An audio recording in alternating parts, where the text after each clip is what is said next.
তো দেখো বন্ধুরা, এই দেখো এই যে বেদানাগুলোর এখন কি অবস্থা। এর আগের দিন একজন ভিডিও পোস্ট করেছিল, দেখেছিলাম বেদানা, উনিও দেখিয়েছিল, দেখলাম এইরকম। আবার আজকে আমি কিনেছি, 2-3 দিন হলো যেন 5খানা বেদানা কেনা হয়েছিল। এটা আমি কিনিনি, যদিও বা মা কিনে দিয়েছিল আমার ছেলেকে খাওয়ানোর জন্য। দেখো সেম 5টাই মানে পুরো এক ছিল, মানে প্রতিদিন আমি একটা করে খাওয়াচ্ছি, ভাবছি কি যে আজকেরটা হয়তো ভালো হবে, আর হবে না ওরকম লাল। কিন্তু দেখো, আর বেদানা খেলে লোকে বলে যত লাল হবে যত রক্ত হয়, এর তো নিজেরই রক্ত নেই, আর তাহলে আর এ কি আর রক্ত হবে বলো তোমরা? কেন হচ্ছে একটু কেউ জানলে অবশ্যই বলো তো আমাকে কমেন্ট সেকশনে কমেন্ট করে। দেখো কি অবস্থা, পুরো সাদা ফ্যাতফ্যাত করছে। আমি তোমাদের এই একটা দেখালাম, কিন্তু 5টা বেদানা ছিল, কিন্তু 5টাই কিন্তু এরকম সেম একই ছিল, এবং ভেতরে এই যে দেখতে পাচ্ছ, এই যে এইরকম কালো কালো কত হয়ে গেছে। এই বেদানার রসটা হচ্ছে আমার ছেলেকে খাওয়াচ্ছি। তো চলো, তার আগে সবগুলো ছাড়িয়ে নিই, তারপর তোমাদেরকে আবার দেখাচ্ছি। তো চলো দেখো, এই দেখো ছাড়িয়ে নিয়েছি পরিষ্কার করে, দেখতেই পাচ্ছ।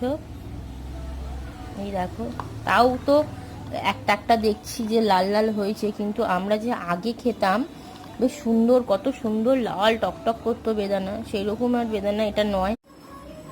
তো এই দেখো, এটা মিক্সিতে এই দেখো পেস্ট করে নিয়েছি পুরো। এবার হচ্ছে এই দেখো, এই ছাঁকনিটার মধ্যে দিয়ে আমি ভালো করে এটা রসটাকে ছেঁকে নেবো। এটার জন্য আমার না অন্য একটা জিনিস আছে, মানে ওটা রস বার করারই, মানে তোমার লেবু এইরকম বেদানা রস বার করা যায়, কিন্তু ওইটার না একটা জিনিস আছে যেটা আমার ছেলে কোথায় মানে ফেলে দিয়েছে, খুঁজে পাচ্ছি না, যার কারণে আমাকে এইভাবে করতে হচ্ছে। তো চলো, এই রসটা ভালো করে বার করে নিই, তারপর তোমাদের দেখাচ্ছি আবার। দেখছো, এই যে ছাঁকনি থেকে দিলাম, দেখো দেখো রসটা এরকমভাবে পড়তে থাকলো।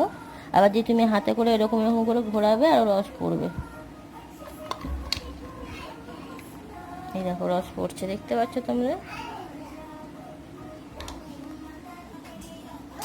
তো দেখো, এই যে দেখো এতখানি রস বেরিয়েছে, এই রসটা আবার আমি ওকে খাইয়ে দেবো, একটু পরে খাওয়াবো।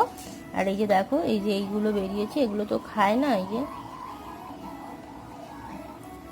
এটাকে ফেলে দিতে হবে। যতটা পেরেছি রসটা বার করে নিয়েছি, দেখো বেশ অনেকখানি করেই রস হচ্ছে। যেহেতু সাদা, সেজন্য সাদা হয়ে আছে। এটা যদি লাল টকটক করতো তাহলে কিন্তু এই রসটাও লাল টকটক করতো।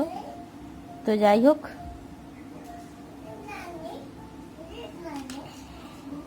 ভিডিওটা কেমন লাগলো অবশ্যই যারা আমার পেজ থেকে দেখবে তারা আমার পেজটা ফলো করে দেবে, আর যারা ইউটিউব থেকে দেখবে তারা অবশ্যই চ্যানেলটাকে সাবস্ক্রাইব করে পাশে দেখবে। টাটা।